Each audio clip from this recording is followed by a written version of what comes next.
Qui aurait cru que du fond de leur geôle, Nicolas Hénin et Pierre Torres ont donné vie à ce petit personnage. C'est né d'un jeu, en fait, on faisait de la psychologie animalière.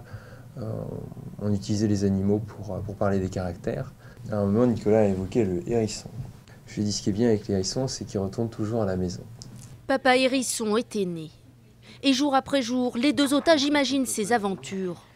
Durant leurs 2 derniers mois de captivité, enfermés dans une pièce sans lumière, ils couchent l'histoire de ce petit animal sur un carton d'emballage. Il cherche de la nourriture pour sa famille et il se retrouve par accident emmené loin de chez lui. Voilà, il rentre dans un panier de pique-nique pour l'anecdote. Et ensuite, il réussit à s'échapper.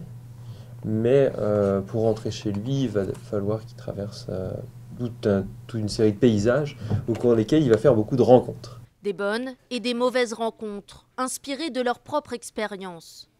Grâce à ce livre, Nicolas Hénin a enfin pu raconter certains souvenirs douloureux à ses enfants.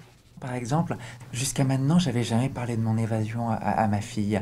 Et c'est en me servant de ce bouquin comme support que je lui en ai parlé pour la toute première fois.